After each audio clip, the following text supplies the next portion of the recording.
All right, Coach, if you want to start us off. Hard as it is to believe, where we've been really poor has been defensively, and I thought we did everything just about tonight we wanted to do defensively. 3 minutes left to go. I think they were shooting 38 or 9%. They shot 20-some percent, I believe, from the three. Our goal was not to foul. They make 24 free throws a game. We held them to taking 17. Our goal was to not let, Carr go off. I thought we did an unbelievable job. I mean, he had a shot before halftime and a shot in the end of the game that were phenomenal, but I thought we did a great job on him. Our goal was not to turn it over. And the only way they scored early, it wasn't the turnovers. It was a couple of bad shots and missed shots that ended up breakaway layups. They got 3 layups at the very end of the game, or we would have held them. We got 70 shots. We wanted to do that. So I have no problem with our defense. It was our offense and, trying to maneuver some people around, give some people a chance, try to get Rocket off the point because that's what he kind of wanted. We struggled a little bit there, but in general, we had open shots. Hauser had open shots. Langford had open shots. I thought Gabe had some open shots, and we just, missed shot after shot after shot. So the good thing is it wasn't defensively. I'm going to build on that. The bad thing is it was offensively, and I'm going to try to improve that. Questions? Our first question is from Chris Solari. At this point, starting off with 3 losses in the conferences, how do you keep this group from maybe falling into its own head and keep them thinking, there's 17 games left instead of dwelling on the 3? Yeah, that's my job. I mean, I get paid to do that. And I said maybe players had been there. I don't think anybody lost 3 in a row. I think we've lost 2, missed, 1-1, lost 2 before. But I don't think Josh or those guys have lost 3 in a row. So, it is a challenging task. But as I said, the conference is going to be good. I mean, Minnesota's another good team. And, I'm not worried about losing my players. And where I talked about the energy level at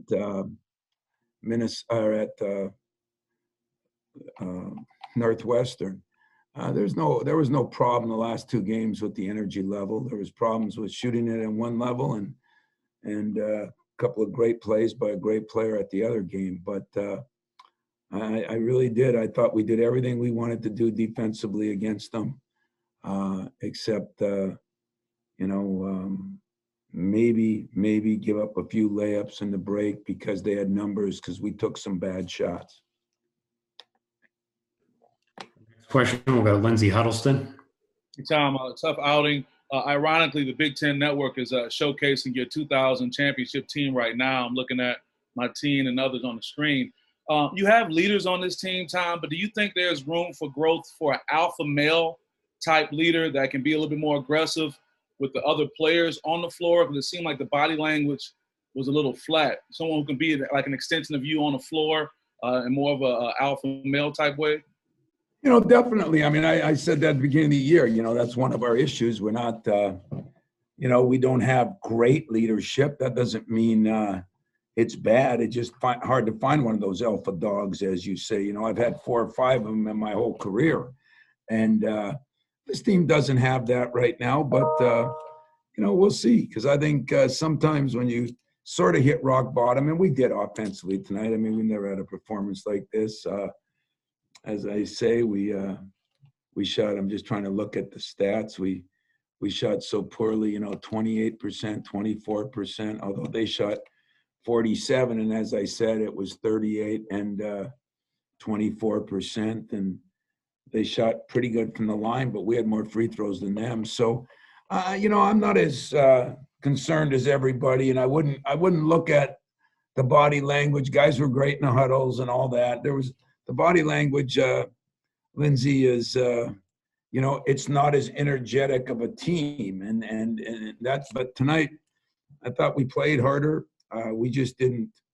When you're not making a shot, that kind of affects your defense some, and it didn't affect it a lot. I mean, Aaron and Rocket, I thought did a hell of a job on that car kid. He's a hell of a player. It's funny how much better he is this year than last year because the game slowed down. Now he doesn't care about taking bad shots as much, less at the end of the shot clock. He's really, I don't know how many assists he had, but he's really doing a better job. Hell, we held him to 5 assists, but he's doing a better job of seeing the whole court. And I mean, he did a nice job. He's just a better player than he was last year. Yeah, thank you, Tom. Mm-hmm. Next question is from Brendan Quinn. Two quick ones. Did you say that it was Rocket asking to be taken off of the 1? Rocket hasn't been as comfortable at the 1. So, when I talked to him, I said, I'm going to try to move him to the 2. And thought I'd give Frost a little chance. I needed somebody coming off the bench. So I just tried Aaron there for a day. That's not going to last. But, there's, because I knew we had to have, one Rocket or Aaron in the game at the same time to guard the car. And so I'm just trying to help Rocket get through, the things he's got to do. He was more comfortable at the 2 last year. And so that's kind of the experiments. I mean, they're different experiments that you got to do. It's sad that you got to do them during the year, but we knew this problem from day one. I did think AJ played pretty well.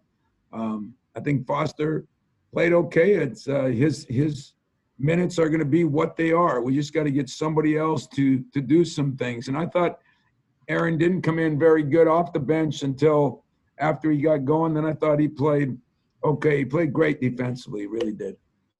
You mentioned Aaron, second time this year that you shuffled him in the starting lineup. What was no. The first time was because he missed right. He was late for something. So that had nothing to do with this.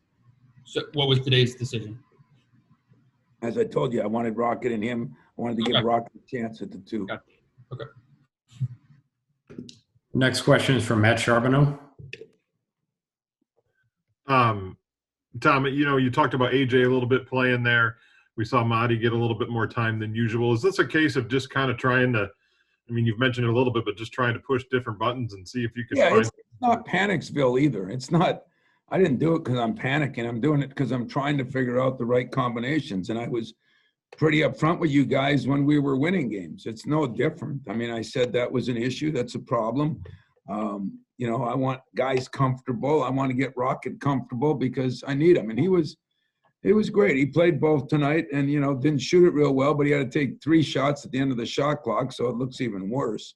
But I thought that, again, running the team, doing the things, we got shots. You got to make shots. Hauser, I didn't think he had one bad shot. And I don't know what he went 0 for 6 from 3 or something. And I thought every one of them was a good shot. Wisconsin, they went in, they didn't go in. So, but I also think you guys are going to have trouble realizing that there's other good teams in the league too. And not that we're 25 points worse than Minnesota. Minnesota's on a high right now, playing well. They're 9-1 or whatever. Northwestern, I don't know. They play tonight, but they're, playing as well as anybody, and Wisconsin's Wisconsin. So, I can't look at all those things and worry about them. Marty, we wanted to get in. I said to Marty this week, I'm getting you in the first half, no matter what. He did some good things, handled it pretty good. There were some coverages that we screwed up, but hell, for the first time, he wasn't the problem. AJ did some good things. It was just, we know we're not true pointed right now, and we got to keep working on it. That has nothing to do with missing open shots either. Next question is from Kyle Austin. You mentioned you didn't think the body language was bad. How have you seen them just kind of overall deal with the stretch, and what do you need to see out of your leaders? Well, be careful to go there, because I think a lot of people are trying to go there, and sometimes, my honesty. Look I told you what I thought of the Northwestern, but then when we lose the next game, I hear people saying the same thing, or even tonight. The team was fine. The team was fine in the huddles. The team was fine everywhere. So I got no problem with that. To miss as many shots as we have and still played as hard as we did defensively, I give our guys a little credit. And I'm the first to give them blame if there needs to be blame given. So I don't are they bummed out when you miss, 9 shots in a row? Hell yeah, you're bummed out. And can you just pull it up? That's not as easy as you guys think or as anybody thinks. But there was no quit in them. There was no this or that. There was no problems in the huddles. Those things were all great. All right, we have 2 final questions. We'll start with Sam from the Only Colors. Tom, you said that you were pretty happy with the defense and that the offense was a struggle. Last year, you guys had Cassius and Xavier doing a lot of organizing on both those ends, respectively. Who do you see as really stepping up as the organizer for the defense and for the offense? Well, defensively, like I said, I was very pleased. So I think we did our job. I mean, do we have an alpha dog, as Lindsay said? We don't have that. It's Josh is trying, Aaron's trying a little bit. Frosty's the best one of kind of understanding things on offense. We're we're searching, but no, we don't have an alpha dog. But I've had a lot of teams that haven't had an alpha dog. Usually it hurts you some until you get going, and that's kind of where we are now. But hey, the head coach got to do a better job too. Maybe he has to be the alpha dog. So I'll try to do a little better job myself. And I just don't know how we missed the number of shots we missed. I really don't, but we did, and we got to move forward. All right, and our last question is from Rico Beard. Tom, as you know, you can't always control your shots, but Michigan State has been known for defense and rebound and toughness. And how do you account for the fact that lately it seems like guards have been really able to go out and score a lot of points against you guys? You haven't been able to shut them down like you have in the past. Well, if you watch the game, that kid earned every shot he got with a couple. I mean, he really did. I mean, he's been getting 24, 30. He's at a 3-game 30, 30, and 28. We have to pick and choose what we do, but I still think that wasn't a problem. The rebounding looks atrocious, but when you miss, 20